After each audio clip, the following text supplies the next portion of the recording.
നമസ്കാരം. രാജ്യത്തിന്റെ ഉപരാഷ്ട്രപതി സ്ഥാനത്ത് നിന്ന് ജഗ്ദീപ് ധൻഖർ രാജിവെച്ചത് ദേശീയ രാഷ്ട്രീയത്തിൽ പുതിയ ചലനങ്ങൾ സൃഷ്ടിച്ചിരിക്കുകയാണ്. ഈ സാഹചര്യത്തിൽ പുതിയ ദേശീയ അധ്യക്ഷനെ ഉടൻ പ്രഖ്യാപിക്കുമെന്നാണ് സൂചന. ബി.ജെ.പി. ദേശീയ അധ്യക്ഷ സ്ഥാനത്തേക്ക് കേന്ദ്രമന്ത്രിസഭയിൽ നിന്ന് ഒരാൾ എത്തുമെന്ന സൂചനകളാണ് ഇപ്പോൾ ലഭ്യമാകുന്നത്. ഇത് പാർട്ടിക്കും സർക്കാരിനും പുതിയ ഊർജം നൽകുമെന്നാണ് വിലയിരുത്തപ്പെടുന്നത്. ഉപരാഷ്ട്രപതിയുടെ രാജിയിലൂടെയും ദേശീയ അധ്യക്ഷൻ സ്ഥാനത്തേക്കുള്ള കേന്ദ്രമന്ത്രിയുടെ കടന്നുവരവിലൂടെയും രണ്ട് പ്രധാന സ്ഥാനങ്ങളാണ് ഒഴിഞ്ഞുകിടക്കുന്നത്. ഇത് കേന്ദ്രമന്ത്രിസഭ അഴിച്ചുപണിക്ക് കളമൊരുക്കുമെന്നും പ്രതീക്ഷിക്കുന്നു.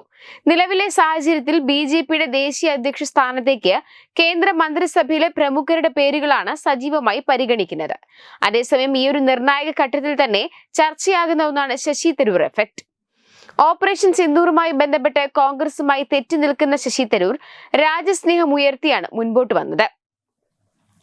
രാജ്യത്തിന് വേണ്ടി എന്ത് ഉത്തരവാദിത്വവും ഏറ്റെടുക്കുമെന്ന് പ്രഖ്യാപിച്ചു കഴിഞ്ഞു. ഈ സാഹചര്യത്തിൽ രാഷ്ട്രീയത്തിന് അപ്പുറമുള്ള ഉപരാഷ്ട്രപതി പദത്തിലേക്ക് തരൂരിനെ ബി.ജെ.പി. നിയോഗിക്കുമോ എന്നതാണ് ഉയരുന്ന ചോദ്യം. എന്നാൽ കോൺഗ്രസിൽ നിന്നും തരൂർ പുറത്തു വന്നാൽ കേന്ദ്ര മന്ത്രിസഭയിൽ താക്കോൽ സ്ഥാനം നൽകുമെന്നും സൂചനകളുണ്ട്. ബി.ജെ.പി. ദേശീയ അധ്യക്ഷനെയും ഉടൻ പ്രഖ്യാപിക്കും. കേന്ദ്ര ധനമന്ത്രി നിർമ്മല സീതാരാമൻ അടക്കമുള്ള പേരുകളാണ് അധ്യക്ഷ സ്ഥാനത്തേക്ക് പരിഗണിക്കുന്നത്. ഇതിനൊപ്പം ചർച്ച ചെയ്യുന്നത് ഏറെയും കേന്ദ്രമന്ത്രിമാരാണ്. അങ്ങനെ വന്നാൽ കേന്ദ്ര മന്ത്രിസഭയിലും ഒഴിവ് വരും.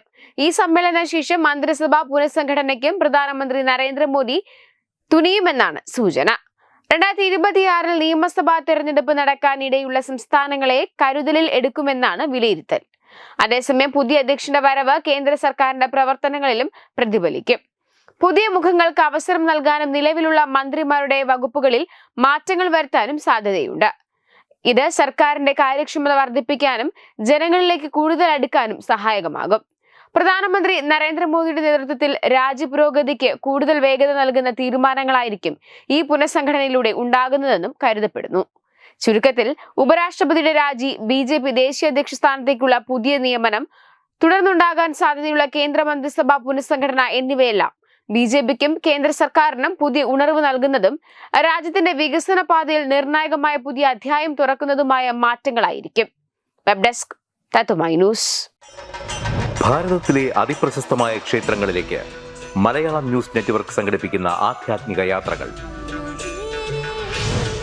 പ്രമുഖ ട്രാവൽ ഏജൻസിയായ യാത്രാനന്ദയുമായി ചേർന്ന് മലയാളം ന്യൂസ് നെറ്റ്വർക്ക് ഒരുക്കുന്ന യാത്രയിൽ ചുരുങ്ങിയ നിരക്കിൽ നിങ്ങൾക്കും പങ്കാളികളാകാം. ഭാരതത്തിലെ പ്രമുഖ ശക്തിപീഠമായ അസമിലെ കാമാഖ്യ ക്ഷേത്രത്തിലേക്കാണ് ആദ്യ യാത്ര. കാമരൂപമെന്ന് കാളിദാസനും പ്രാഗ്ജ്യോതിഷപുരമെന്ന വ്യാസനും വിളിച്ച അതിമനോഹരമായ സംസ്ഥാനമാണ് അസം. സമമായി മറ്റൊന്നില്ല എന്നാണ് അസമിന്റെ അർത്ഥം. ബ്രഹ്മപുത്ര നദിയും ഹിമാലയവും ദൃശ്യചാരുത കൊണ്ട് അനുഗ്രഹിച്ച അസമിലെ കാമാഖ്യ ഇന്ത്യയിലെ തന്നെ ഏറ്റവും പ്രധാനപ്പെട്ട കാളി ക്ഷേത്രങ്ങളിലൊന്നാണ്. കാമാഖ്യ ക്ഷേത്ര സന്ദർശനത്തിന് ശേഷം കിഴക്കിന്റെ സ്വിറ്റ്സർലാൻഡ് എന്നറിയപ്പെടുന്ന മേഘാലയയിലെ ഷില്ലോങ് നഗരവും ചിറാപുഞ്ചിയും അതിമനോഹരമായ മഴക്കാടുകളും ഹിമാലയൻ കാറ്റ് ചൂളം വിളിക്കുന്ന താഴ്വരകളും മേഘങ്ങളെ ഉമ്മവയ്ക്കുന്ന ചെറുകുന്നുകളും കണ്ണാടി പോലെ ജലമൊഴുകുന്ന ഉമയാങ് നദിയും സന്ദർശിക്കുന്നു. ജീവിതത്തിൽ ഒരിക്കലെങ്കിലും കണ്ടിരിക്കേണ്ട ഈ അത്ഭുത ലോകത്തിലേക്ക് നിങ്ങളെ സ്വാഗതം ചെയ്യുന്നു.